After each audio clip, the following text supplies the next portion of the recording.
So the basic rules and steps of making up after an argument and practicing trigger awareness and self-accountability and basically making up after an argument and reconnecting. The first step is to have in your awareness to not to be in your head. Like, basically speaking, I did this today, okay? There's some steps you got to take, otherwise you'll always be in perpetual fighting and commotion and conflict and separation and hurt, drama, extreme black and white views, and the pain body and the amygdala instead of the hippocampus. It's like the fight or flight, extreme versions of perception of dramatic black or white scenarios that are very tense, etc., and very that's how we perceive things. And don't forget, when someone perceives that way, it's not who they are, it's their pain body, or it's their triggered state, or their fight or flight, related to the amygdala in their brain as well. So some people call that the shadow in spirituality. So here are the steps I want to tell you that I go through, the processes that I do to help me shift from the vibration of, let's say, 3D and separation and right and wrong and good and bad, the other person's bad and they're wrong and all this sort of stuff, judgment and a closed heart. The 5D is more an open heart. It's unifying, it's connective, and it helps ease suffering instead of cause suffering.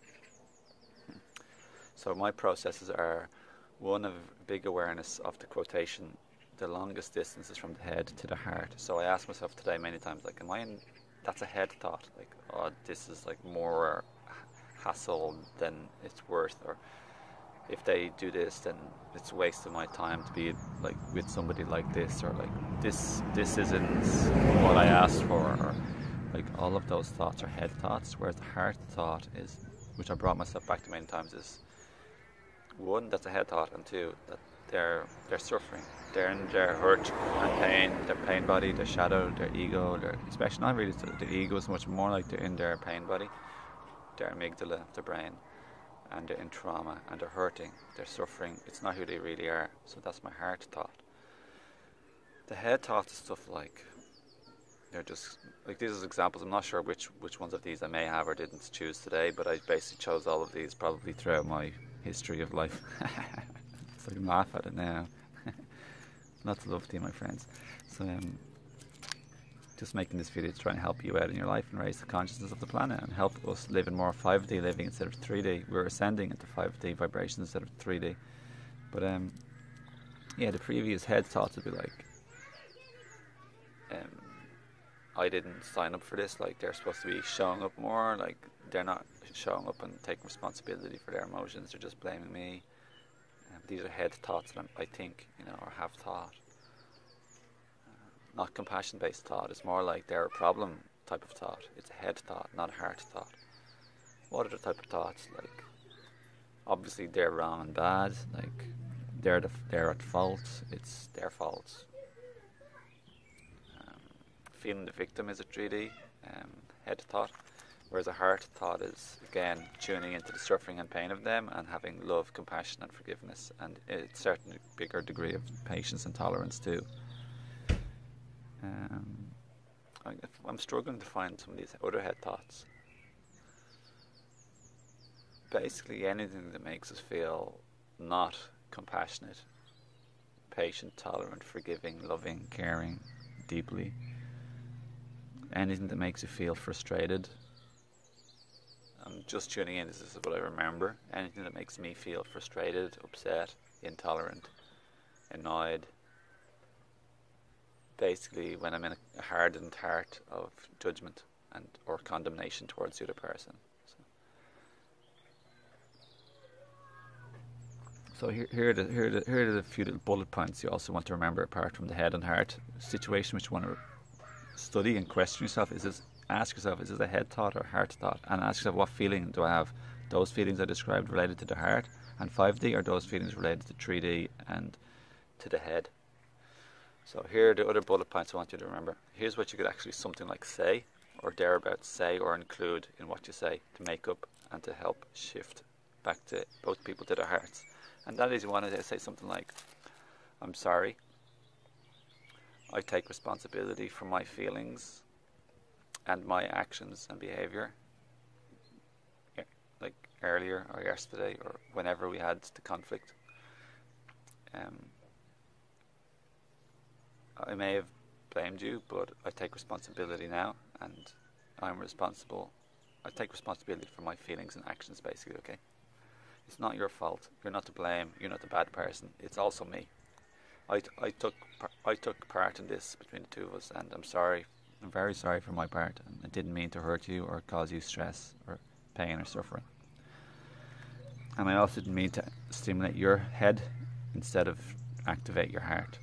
Because at the end of the day, we also want to help encourage people to be in their 5D heart-based consciousness and feelings and thoughts instead of their 3D away from the heart-based head thoughts. So we can think all sorts of stuff, like the other person's a nuisance, they're just a pain in the ass, they're not worth it, they promised this, they failed that. And they're belligerent feelings that are created with these head-based thoughts. So I hope you get the gist of this, everyone. I'm trying to explain as best as I can because I love and care. And my intention for this video, as I said, is to help you to feel lovingly in your 5D consciousness and your heart-based consciousness. It's helped me so much, by the way, enormously. And I find in my life, just to let you in on it, when I tune into my heart and recognize what's a head thought and get out of that into my heart again, I feel peace. Like I can feel a relief. And it really helps me so much. And then I can take action that's softer than before. It might not be perfect, especially if someone else in the head and they're saying things that are sort of head-based, and it can be a mixture of critical, separative, pushing away, attacking. I'm not talking about anyone specifically in my life, I'm just talking about it in general, but it has included basically all of my relationships, and I've been on both ends. Like I've absolutely been the person in the head so many times, countless times. So this video is about me, and it's about some of my experiences, but I'm not focusing on anyone as if anybody else, like my partner. You know, I love my partner, and I love my partners in the past, and we all do our best, and we all just learn slowly, typically. Sometimes we can learn faster though, but the help of this type of video is like powerful and profound. Like this is phenomenal. If I had been released this video years ago, who knows, it may have helped me to shift dramatically. But yeah, so I'm sorry, I take responsibility. I'd like to do my best to make it up now, to make amends. To like make up for my actions or words or behaviours that were like hurtful, upsetting or triggering, and caused you more stress and escalated the situation instead of de-escalated the situation. It escalated into the head instead of de-escalating into the heart. That's a lovely way. I never thought about that before. I just made it up right now. I feel that type of stuff is like a form of channeling when you receive inspirations or clarity or like downloads, some people would call it. A moment, like an epiphany, or a clear message comes to you, or a recognition that's bright and translucent, see-through, light-filled. So yeah, that's basically it. I'm just going to recap now. So understand and recognize when you're triggered and in your amygdala and in your dramatic black and white desperate way of seeing things, very like scary and dramatic and judgmental of others, and you're not recognize when you're in your triggered state and your amygdala. 2, recognize when you're in your head recognize when you're in your heart. So if your thoughts in your mind that you're running through of the situation of another person or the world, is it a head or is it a heart based thought connected to your heart or just connected in your head only? So that's powerful for me. So there's 2 things. The third thing is the words to speak or include approximately in the delivery of communication. You want to say something like I'm sorry. You might want to say I was wrong, or like I was bad. Like you don't like words are just words. So it's like there's different ways of viewing the word bad and wrong. 3D is like, how dare you? You're terrible. How dare you be bad, so bad and wrong? You criminal. You should be ashamed of yourself. That's like a 3D like type of like judgmental type of looking at the word bad and wrong. But then the 5D is like, sure, you did something that was like negative outcome, or it wasn't a very positive, loving, sweet vibration. You could call that bad. You could call it wrong. Christianity called it a sin. It's like missing the mark. That's what a sin means, apparently. So I often use these words sometimes, not always, sometimes. And I just mean it more the 3D, sure. From the universal, bigger perspective of clarity and insight. Yeah. But you don't have to get too serious, and you don't just use your discretion who you use those words with, you know. But basically speaking, we're not saying we're a bad person. We're just saying the behaviour turned out to be a bad produce. It produced a bad outcome. So that's all I mean, you know. So you can say, I'm sorry, take responsibility. How can I make it up? Or how can we make it up together? Like, it depends where they're at, you know. If they're really deeply hurt, you might want to say, how can I make it up to you? If they're on the same feeling of you and they're not overly hurt, you might want to say something like, hey, I'm sorry, take responsibility for my part. I'm sorry, love you, care for you. Just was upset last night, whatever, or earlier today. I was upset, like, I was triggered, I was in my pain body, I was in my amygdala, I was in my shadow. It was my past jumping up. I was going through emotional detox and I took it out on you too much, and I'm sorry, like, I take responsibility. It wasn't your fault, like, other people wouldn't do the same as I did. So that's one of the critical things to recognize in terms of self-awareness around triggers and traumas, is recognize, like the way you'll reflect and see, oh, is that a head thought or a heart thought? Is my reaction a head or a heart? You might want to say, well, other people wouldn't respond the way I am, so why am I responding so emotionally? Or like, what can I do that's better, like higher vibration? Like, what can I do that's more loving and sweet and connective and 5D? If other people possibly do that, well, maybe I can. Like, what can I do right now, or in the next moment? Because we can't change the past, but we're creating right now, going forward. So it's always a new moment to make the breakthrough. That's what I mean. The life is full of hope. Now is always a moment to make a breakthrough, a shift of gargantuan proportions, where we change what we used to do in the past, and we make a breakthrough right now in our life, our relationships, our health, our business, but especially in relationships, I find, because it's so easy. We speak so many words a day and do so many things with the people we know in our life. There's always a new beautiful moment, for example, to like pick a flower for somebody, to smile. And I'm talking about people you know, like your family or your partner. And you can smile at strangers, of course. But yeah, we wouldn't necessarily be picking flowers for strangers. Hey, take this. They'd be like, you weird, what's wrong with you? But yeah, we could like say thank you to our partner, or someone we're close to, we had a fight with. We can like offer to make them something, like, or do something for them, or give them something, or like just something sweet in our energy, in our words, our voice. So yeah, that's a checklist. Yeah, sorry. And then there's ho'oponopono. Some people might want to use the word like forgive me or please forgive me, and thank you. So yeah, thank you and appreciating. If you could include some sort of thank you, it's always good. Like, thank you for helping me to learn and see this stuff, or thank you for teaching me things about myself that I didn't see, and you triggered it out of me. You brought it to the front of me emotionally. That's called triggering, and that can be for healing. You know, everyone is your messenger. The people who trigger you are your messengers, and messenger can be changed to messender, a messender, ending the mess in you, which is the triggered state of trauma and the energy stuck in you. So yeah, bring it to the surface. That's what usually soul contracts and partners do, or maybe the closest people in your life, like your parents or even your children. For sure, absolutely, your children, parents, anyone. It could be your boss, it could be your co-worker. Everyone and everything is your teacher, everyone. That's one of my favourite quotations. So I'll say it again. Everyone and everything is your teacher. Everything in your life right now is built and made for you, so you can have the opportunity to mix and to mingle your energy and to co-create with it, to co-create with everything in your life.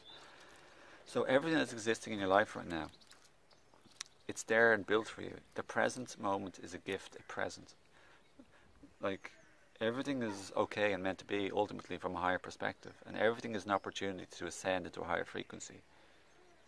So we can view the world as good, bad, right, and wrong, but there's 3D and 5D perspectives. From a 5D, all is well, and that's what the mystics have all said, and this for spiritual ascension or growth or expansion or evolution, it's all the same thing.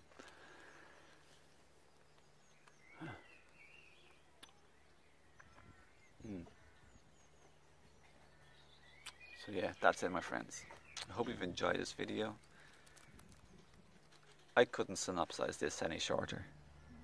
It's 14 minutes now, but I gave you examples, and sometimes I try, to be honest with you, to be totally transparent and clear, I try and make videos like 2 to 4 minutes long, but it's very difficult to try and like synopsize this with examples from my own life and how I used to be and how I've learned, and just loads of messages in such a short video. But anyway, have a lovely day, bright soul. You're definitely ascending into 5D if you're watching this video till the end. I know that. I've no doubt about it.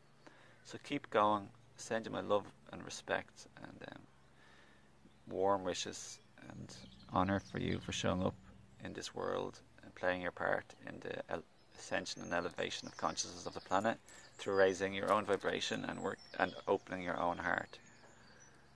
And that's so powerful. So have a lovely day and thanks for watching. Take care. Love yous all. Appreciate you all. Appreciate everybody. Everybody. Even the people like you call the dark forces, they play their part. Appreciate them too. Even though I really want them to, chill a little bit, be more heart-centered themselves. But especially love and appreciate people like me or just on the path. Just can empathize with you, and I know the struggle, what it's like, but it's also an opportunity. So. Thanks for watching, and I'd love if you feel welcome to share this if you feel like it, and subscribe for more videos on spirituality and holistic living. And to send me a personal message or befriend me on Facebook or Instagram, please do. I love to hear from you personally, and obviously to collaborate and just share and become friends even. And I appreciate all the loving light workers in the world, and Gaia and Mother Nature and all animals, insects, elementals, all the elements of nature and the sun, and all the angels, spiritual beings, advanced ETs, and everything helping us, everybody. We're never alone. We have a huge team behind us. So, yeah. See you next time.